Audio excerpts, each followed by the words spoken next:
Queridos irmãos, eu quero compartilhar com vocês um tema hoje importante relacionado à oração. A intenção era que nossos jovens, como tem sido o tema que o pastor Ricardo está compartilhando todas as quartas, que é oração, nossos jovens também falaram da oração. E eu quero pedir para os irmãos abrir suas Bíblias no segundo livro das Crônicas, capítulo 1. Segundo livro das Crônicas, capítulo 1. E vamos estar falando sobre uma oração que aparece aí no livro das Crônicas e sobre a oração de um jovem. Exatamente isso é o que eu quero falar hoje para os irmãos. A oração desse jovem, conhecido por todos nós. Segundo livro das Crônicas, e vamos manter ele aberto aí.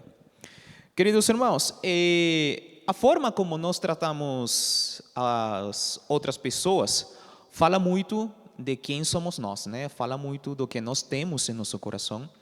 Sempre temos que lembrar a palavra do Senhor Jesus quando Ele ensinou que de lo que nós temos em nosso coração, exatamente isso fala nossa boca. E isso não falha, meus irmãos, isso é como a matemática, né? Eu sempre falo que 1 mais 1 sempre vai ser 2. E é assim, segundo como você trata as pessoas, isso fala de quem é você, fala do que você tem em seu coração. E a forma como nós também nos achegamos, como nós também vamos na presença de Deus, fala de quem somos nós.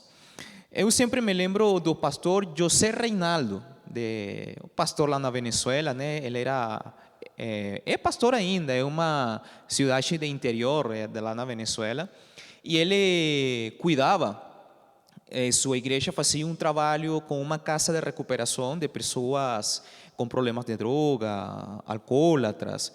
Trabalho muito bom que o pastor fazia e a sua igreja cuidava dessa casa de recuperação. Mas o pastor José Reinaldo, ele tinha uma característica. Ele era um homem baixinho, né, assim, um pouco gordinho, de fala simples. Ele é um homem que cresceu na roça, né, mas um pastor muito inteligente. Ele é de aqueles pastores que eles colocam a mão na massa. Se ele tem que pegar uma vassoura, ele pega a vassoura. Se ele tem que fazer de pedreiro, ele faz de pedreiro. E sempre por essa situação, muitas vezes, as pessoas chegavam lá procurando o pastor e não reconheciam ele, né? Porque ele sempre estava fazendo alguma coisa como qualquer funcionário lá da casa de recuperação. E ele, de forma muito engraçada, fala que mais de uma vez confundiram ele com uns do que faziam parte que estavam lá recuperando-se, né? Por a forma como ele estava vestido, fazendo essas coisas, ajudando todo mundo lá. Ele fala que uma vez uma igreja foi lá na casa de recuperação a levar umas doações e ele estava, né, passando vassoura, limpando a entrada da casa de recuperação. Chegou a pessoa lá em um caminhão para deixar as coisas, bem que estava ele lá, e aí chegou aquela pessoa e fala para ele: pega esse negócio e leva para lá. O pastor ficou assim, tá bom, pegou, né, a caixa, levou para onde mandaram, voltou: por favor, pega agora essa sacola e também leva para lá. Tá bom, o pastor foi, pegou a sua sacola, né, levou para lá, e assim, ele basicamente, né, fez toda a mudança que chegou. Depois que ele carregou todo, levou todo, né, as pessoas que foram a levar aquela doação perguntaram: você sabe onde está o pastor José Reinaldo? Estou procurando ele, não estou vendo ele. E ele falou: sou eu. Prazer, viu? Você é o pastor José Reinaldo? Nossa, pastor, me perdoe, eu não sabia que era você. Como é possível que eu vou colocar o pastor para fazer isso? E ele: não, tranquilo, eu faço. Tranquilo, eu sou o homem que estou aqui para servir, né? E ele sempre conta que depois que essa pessoa ficou sabendo que ele era o pastor, o trato com ele mudou completamente. Eu sempre penso, né, que nós temos que tratar as pessoas independentemente de se elas são funcionárias, se são pastores, se são diáconos, se é o irmão que passa vassoura. Nós temos que tratar todo mundo por igual. Eu sempre lembro que Muhammad Ali, ele falava que ele nunca confiava em uma pessoa que tratava a ele bem, mas tratava mal ao garçom. E ele falava porque me trata bem a mim porque eu sou famoso, mas trata mal o garçom, com certeza. Se eu estou na posição de garçom, também vai me tratar mal. Meus irmãos, e nós estamos vivendo agora um tempo onde parece que muitos querem tratar a Deus como se Deus fosse nosso garçom. Há aproximadamente uns 2 anos atrás, um cantante gospel muito conhecido na América Latina, chamado Julio Mergal, ele morreu de câncer. E meses antes de Julio morrer, fizeram todo um evento para coletar fundos, para ajudar ele com o tratamento, tudo mais. Lá naquele evento passaram muitos cantantes do mundo gospel famosos, né, da América Latina, Marcos Witt, Cristian de Clario, Funk, Manny Montes, todos esses cantantes gospel conhecidos na América Latina.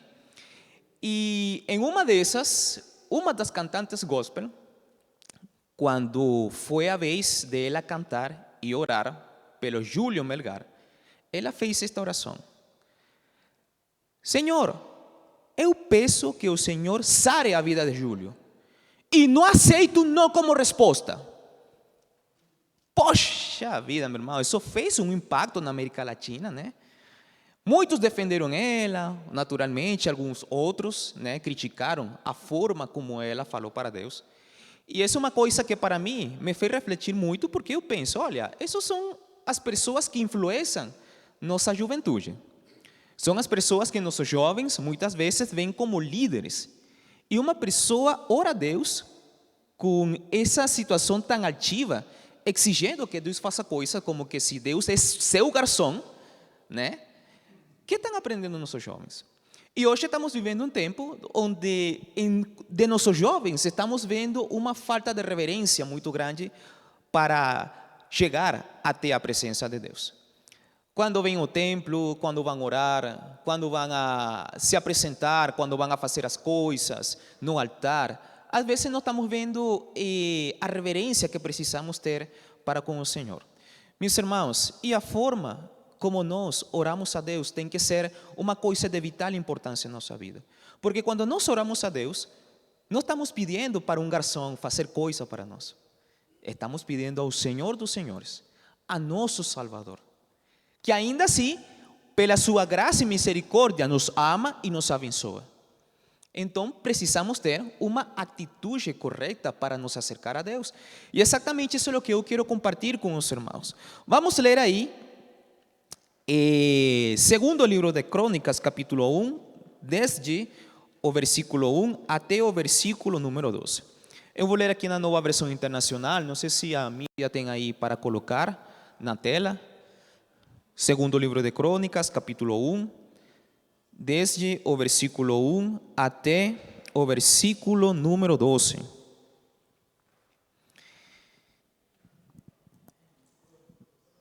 Segundo livro de Crônicas, capítulo 1.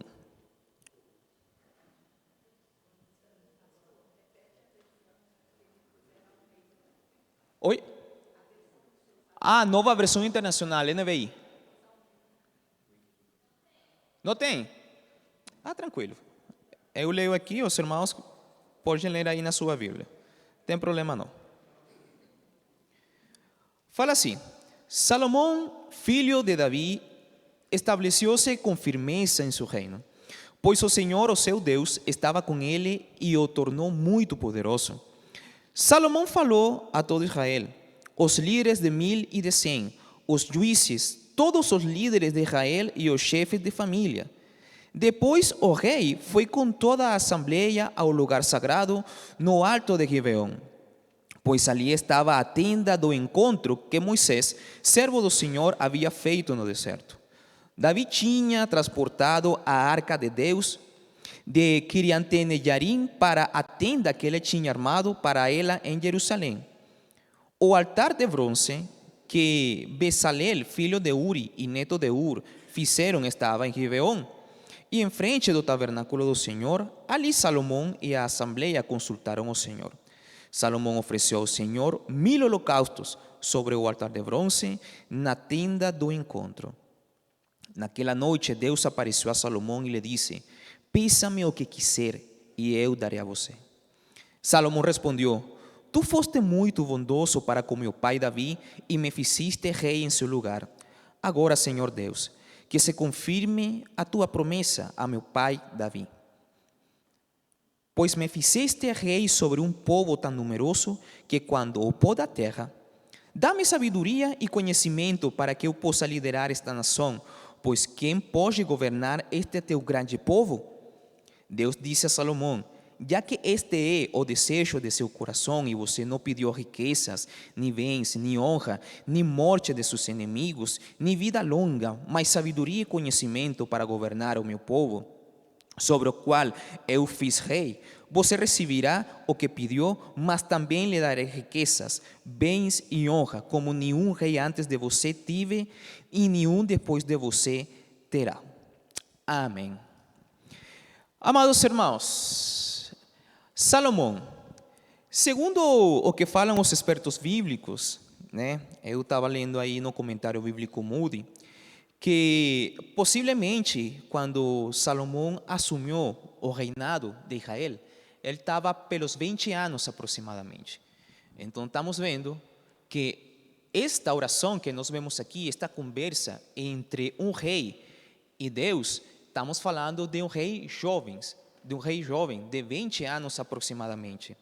E que é o que nós vemos aqui, meus irmãos? Eu quero ressaltar exatamente a atitude de Salomão quando ele fala com Deus, quando ele se achega na presença de Deus. Meus queridos irmãos, uma das coisas que nós temos que entender aqui é que o rei Salomão, ele pediu sabedoria, né, para Deus, e em suas palavras, ele expressa qual era a condição de seu coração diante do Senhor. Podemos entender, né, que o texto ele não apenas busca destacar o pedido que Salomão faz para Deus, sino que também procura destacar para nós a condição de Salomão, como ele se apresenta diante do Senhor. E temos uma coisa aqui muito importante, meus irmãos, e nós temos que notar a atitude do Senhor, porque a oração de Salomão, o fato de Salomão pedir para Deus sabedoria, não foi uma coisa que nasce de Salomão, sino que é Deus mesmo que se apresenta a Salomão e fala para Salomão: peça o que você desejar, e eu darei para você. E aí, Salomão, né, com toda humildade, fala para Deus que a única coisa que ele pede do Senhor é sabedoria. Temos que entender, queridos irmãos, que essa oração inteligente, essa petição inteligente e llena de humildade de Salomão, não vem, meus irmãos, apenas de um jovem, sino que vem de um jovem que tem um coração realmente convertido, humilhado e que vive na presença do Senhor. E eu quero destacar 3 aspectos desta oração. Meus queridos irmãos, e nós temos também que entender uma coisa sumamente importante. Mateus 7, o Senhor Jesus fala o seguinte: peçam e será dado, busquem e encontrarão, batam e a porta será aberta. Basicamente, aqui temos a Deus conosco, ao Emmanuel, também falando para nós: peça, que eu vou dar para você. Aqui temos um paralelo da mesma coisa que Deus pediu para Salomão: peça e eu vou dar para você. Jesus também nos convida a que nós temos que vir e pedir para eles. Agora, queridos irmãos, com que atitude nós nos apresentamos diante do Senhor?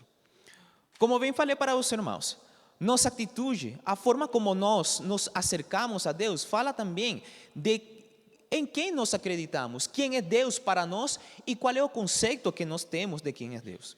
Salomão, exatamente entendendo perfeitamente isso, queridos irmãos, destaca 3 coisas aqui. Primeira coisa que nós precisamos entender está no versículo 2 até o versículo 6, né? Onde nós vemos que Salomão, ele se mostra com um coração que busca adorar e estar na presença de Deus. Aí nós podemos ler de novo, né? E vamos a ler de novo o que fala aqui desde o versículo 2 até o versículo 6. Diz assim: Salomão falou a todo Israel, os líderes de 1000 e de 100, os juízes, todos os líderes de Israel e os chefes de família, Depois o rei foi com toda a assembleia ao lugar sagrado, no alto de Gibeon, pois ali estava a tenda do encontro do Senhor, que Moisés, servo do Senhor, havia feito no deserto. Davi tinha transportado a arca de Deus de Kiriat Jeraim para a tenda que ele tinha armado para ele em Jerusalém, e o altar de bronze que Bezalel, filho de Uri, o neto de Ur, fizeram em Gibeon, em frente do tabernáculo do Senhor. E aí Salomão e a assembleia consultaram a Deus. Salomão ofereceu ao Senhor 1000 holocaustos sobre o altar de bronze na tenda do encontro. Primeira coisa que destacamos aqui, meus irmãos, que o Salomão, ele levava uma vida que sempre procurava estar na presença do Senhor. Aqui nós vemos que o esforço de Salomão, antes que Deus falara para ele que ele podia pedir qualquer coisa e seria dado para ele, nós vemos que o rei, ele motivou, não apenas ele, de forma pessoal, sino que a todo o povo, militares, pessoas do povo, ele motivou a que todos juntos foram ao encontro do Senhor, que todos chegaram até onde estava o lugar do encontro para poder louvar e adorar a Deus. Aí, segundo o que nos fala a Bíblia, Salomão ofereceu holocausto para o Senhor, e aí também fala que Salomão foi ao encontro do Senhor. Que ensina isto para nós, queridos irmãos? Que deve motivar isso para nossos jovens? Nossos jovens, nós também, porque às vezes não é apenas a juventude, nós também ainda já tendo experiência, tendo anos no Evangelho, às vezes também caímos em esse problema de querer tratar a Deus como se Deus fosse nosso empregado, como se Deus fosse para nós uma espécie de garçom, como se Deus fosse o gênio do Aladim, né? Aquele filme que saiu o cara, mexia naquela lâmpada e saiu um gênio. Oh, amo, pide o que você quiser. Ah, eu quero que você dê para mim um carro, que você dê para mim dinheiro, que você dê para mim uma casa grande e tudo mais, né? E isso hoje, sobretudo, em aquelas igrejas que, de certa tendência que está acontecendo hoje, que procura muito aquele negócio da prosperidade, parece que esse é o lugar que tem Deus. Nossa oração é como uma espécie de cartão. Você vai lá, passa o cartão e Deus apenas dá dinheiro para você, queridos irmãos. Mas aqui, uma das coisas que nós vemos que Salomão faz é que ele procurava a presença de Deus. Era uma búsqueda contínua. Por que Salomão fazia isso, queridos irmãos? Nós temos notado uma coisa que está acontecendo hoje com nossos jovens, com nossas crianças. E recentemente foi falado aqui na igreja que às vezes a forma como nós nos relacionamos com Deus, ela reflete a forma em como nós nos relacionamos com nossos pais. Uma das coisas que se fala no livro de Crônicas e também se fala no livro dos Reis, porque temos esta mesma história também no livro dos Reis e lá se apresentam outros aspectos, é que fala que Salomão, ele viveu os preceitos que ensinou seu pai Davi. Então nós vemos que um jovem que vive na presença de Deus, que se acerca a Deus em oração, em adoração, em louvor para Deus, tem uma influência familiar. É uma coisa que ele aprende. Salomão aprendeu isso de seu pai Davi. E é uma coisa que nós hoje precisamos cuidar muito nesse sentido. Não apenas o que estamos ensinando para nossos filhos, sino como nós também, como filhos de Deus, nos estamos relacionando com nosso pai, porque nossos filhos vão copiar exatamente isso. Queridos irmãos, nós precisamos ensinar para as novas gerações que exatamente Deus é nosso pai. Que Deus deseja que nós nos acerquemos em oração e pidamos para Ele. E Deus se complace em que seus filhos cheguem e façam petições para Ele. O mesmo Senhor Jesus falou em Mateus 7,7. Só que não podemos chegar como se Deus fosse nosso garçom. Precisamos guardar o respeito, a reverência na presença de Deus. Precisamos entender que não estamos falando com um amigo da escola, com um amigo do trabalho, estamos falando com Deus, queridos irmãos. Com que atitude nós nos acercamos a Deus? Só que nossa atitude em oração se deriva de nossa adoração e de nosso louvor a Deus. Meus irmãos, e que é adoração? Que é o louvor? Adoração e louvor não é mais quando nós reconhecemos quem é Deus e quem somos nós. A palavra que se usa para definir oração no idioma hebraico original fala da mesma atitude que tem um cachorro quando vê a seu dono, que ele fica assim alegre, mexendo a cola, né, e se joga no chão para que o dono vá lá, mexa na barriguinha dele, e ele fica assim como humilhado, esperando que faça. Essa é a atitude que melhor define a adoração. Deus é o Senhor e nós somos os servos.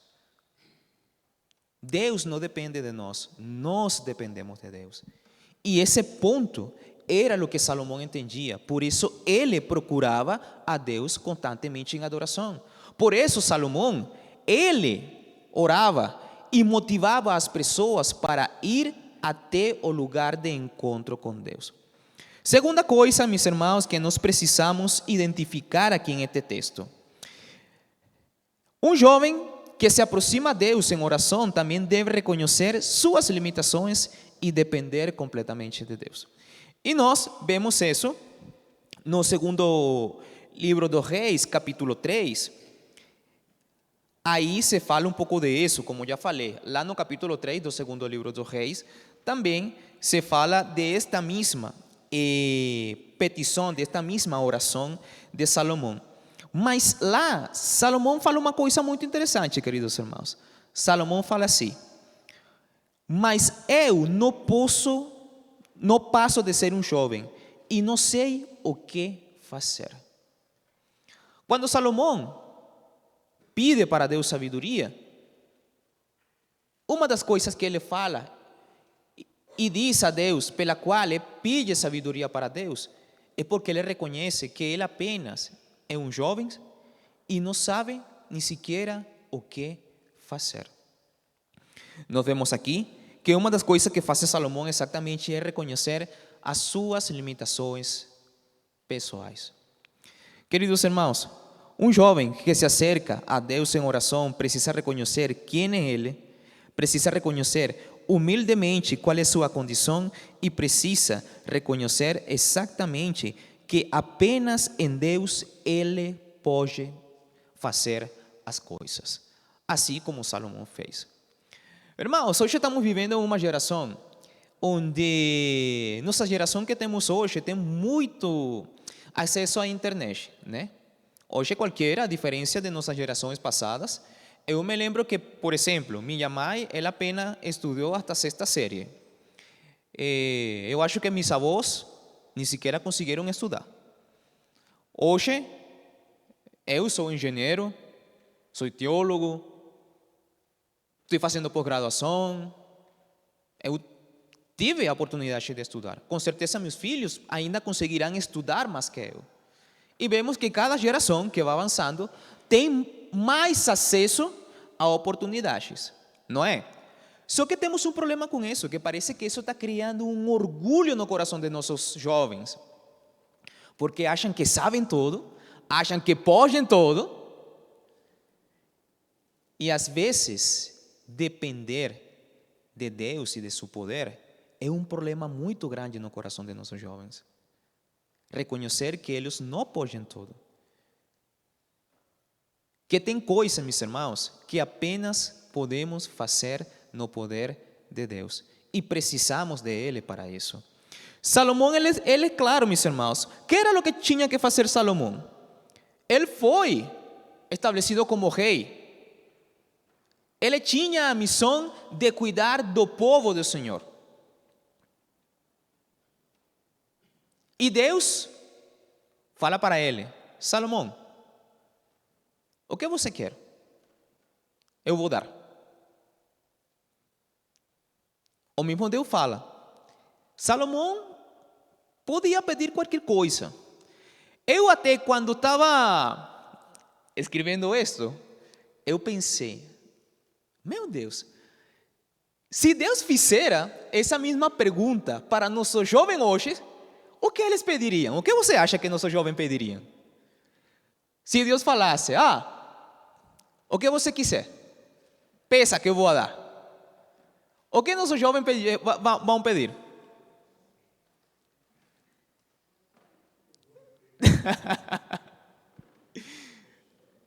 Nossa, meus irmãos, está complicado o negócio, né? Com certeza, alguns deles pediriam o último iPhone, né? Um carro novo. Quem não tem carro, com certeza vai pedir um carro. Quem de repente está um pouco gordinho vai pedir para baixar uns quilinhos. E por aí vai o negócio.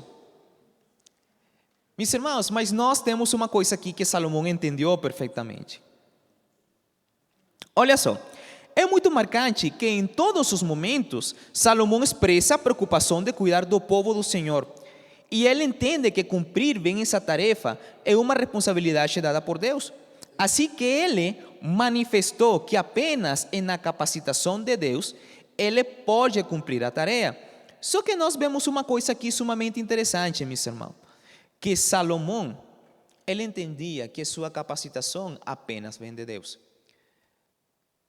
E Salomão entendeu que ainda ele tendo acesso a todas as coisas de um rei, meus irmãos, porque o Salomão ia ser o rei da nação mais poderosa na época dessa região. Nós sabemos toda essa grande vitória que o pai conquistou, que o pai, militarmente falando, deixou um império. Davi realmente ele organizou militarmente o povo de Israel de uma forma que Israel era quase invencível. Um rei com esse poder que não conseguiu fazer. Vocês imaginam um jovem de 20 anos com um exército assim? O que ele não teria pedido? Nossa, eu quero conquistar, eu quero ganhar, eu quero ir ao mundo. Mas ele entendeu que sua tarefa era cuidar do povo de Deus. E ele pediu, entre todas as coisas que ele podia pedir para Deus, ele pediu sabedoria. E em base a isso, meus irmãos, temos um terceiro ponto que falar nesse sentido. Um jovem que se aproxima a Deus em oração deve procurar pedir o que realmente precisa. Versículo 10, que fala para nós o versículo 10. Algum irmão pode ler? Segunda de Crônicas 1, versículo 10, por favor.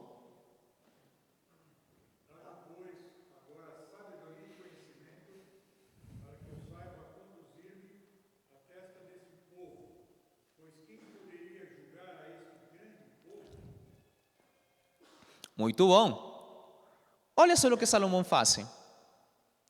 Ele entendeu, meus irmãos, que o centro de sua tarefa não era ele. Que o centro da tarefa que ele recebeu era Deus mesmo. O povo que ele tinha recebido para cuidar não era seu povo, era o povo de Deus. E que ele tinha que cuidar e fazer essa tarefa da melhor forma possível. Deus mesmo pensou, olha, você podia ter pedido poder, riquezas, fama, glória, mas pediu sabedoria.